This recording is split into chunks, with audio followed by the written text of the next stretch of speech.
And while no one woke up to find government offices closed because of sequestration today, the mood was pretty somber at the Portsmouth Naval Shipyard in Kittery. More than 5,000 employees face a 20% cut in pay for at least 5 months or longer if Congress doesn't come up with a plan to redisperse the cuts.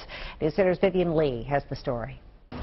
Workers at the Portsmouth Naval Shipyard are no strangers to federal budget cuts. The installation, which overhauls submarines, was targeted to be closed nearly a decade ago. Now the yard's entire workforce in Kittery stands to lose the equivalent of a month's pay. We're looking at one furlough day a week for all of us for the next 22 weeks. That's 20% of our pay for the next 5 months.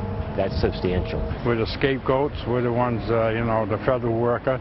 We have all kinds of private contractors that work for the government. There's more of them than there is of us. But they're not doing hardly anything to them guys. The workers say the furloughs could also cause maintenance work that's currently being done on the USS Topeka and the USS Pasadena to fall behind schedule. They're also concerned about another submarine currently having work being done. They say it could be in jeopardy. The USS Miami was heavily damaged in an arson fire last May. We're high risk of losing the Miami. Shipyard workers make from $30,000 to $80,000 a year, and some are already looking for part-time jobs to make up for the loss in pay. Local restaurants and businesses say they're already seeing a drop in business. Mojo's Barbecue is usually packed at lunchtime with shipyard workers. For manager Jackie Kilty, it's a double whammy. Her husband also works at the shipyard. It's going to cut back. Their finances are cut back. Obviously, the first thing you cut out is entertainment or extracurricular, which would be going out to lunch or going out and having a beer.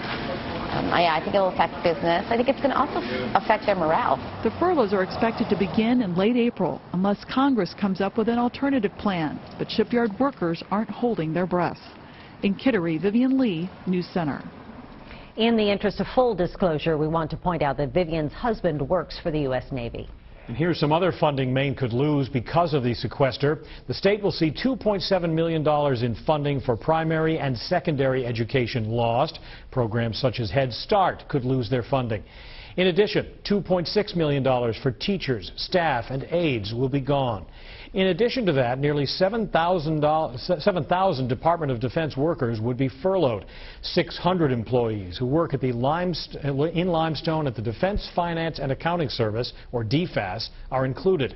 And more than 500 full-time employees of the Maine National Guard could see their paychecks cut.